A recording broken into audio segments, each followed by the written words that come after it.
Again, not one single Democrat voted for these tax cuts on the middle class. But these tax provisions affect real people, Mr. Chairman, real American families, workers, and small business owners. Let's take a look at what these tax increases mean. Again, these are real numbers. This is not theory. This is not rhetoric.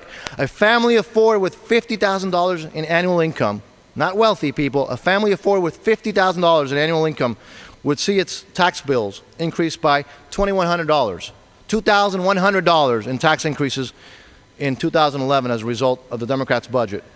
That's a 191% increase in their federal taxes.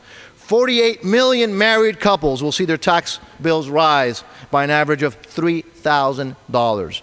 12 million single women with dependents will face a tax increase of nearly $1,100. 18 million seniors will see a tax increase of more than $2,100 in the year 2011.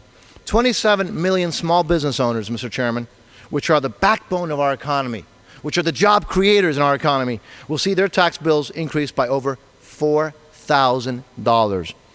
More than 6 million taxpayers who previously had no federal income tax liability will become subject to the individual income tax in 2011.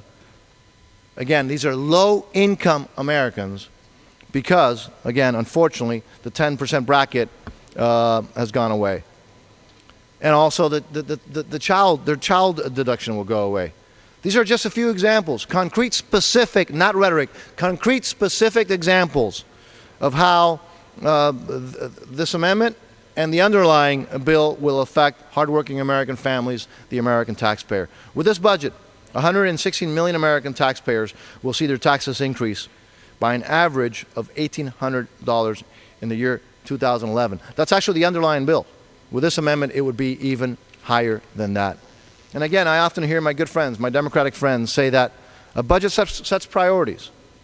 And it's obvious that this budget and this amendment to the budget sets priorities. And what are those? More runaway spending and more and much higher taxes. That's what this budget offers and what this amendment offers. More of the same, just more taxes, more spending, more taxes, more spending, and no reform. I believe that Washington needs more.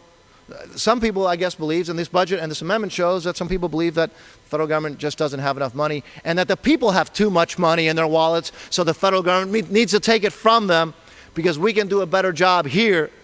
The bureaucracy and those smart men and women in Congress, we know much better how to spend people's money than they do. But Mr. Chairman, wait. Like those TV commercials, but wait, there's even more. This budget does absolutely nothing to address the huge entitlements, the crisis that our nation faces.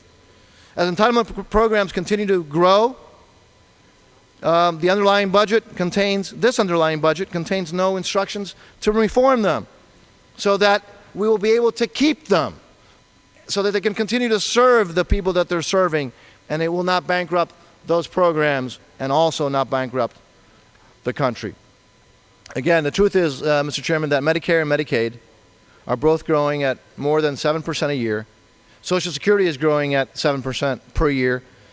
These huge growth rates are unfortunately unsustainable for our economy, for those programs, for our fiscal future. We must tackle this crisis. We must reform them to save those programs and also to make sure that we save the fiscal situation in this country. And if we don't, if we put it off for another 5 years, as this amendment does and as the underlying budget does, it will just make the situation worse. We have to act on that now. Mr. Chairman, this substitute budget and the underlying Democratic budgets are both deeply flawed. They both raise taxes on hardworking Americans to a level that we have never seen. We know what higher taxes will do. It'll kill job creation. I mean, we all have agreed to that. When we wanted to make sure that we avoid a recession, what did this Congress do on a bipartisan level? We cut taxes. Because we know that cutting taxes on a bipartisan level, we know that, helps economic growth. But yet, this amendment and the underlying budget will increase taxes on the American people without precedent, at levels that frankly have no precedent.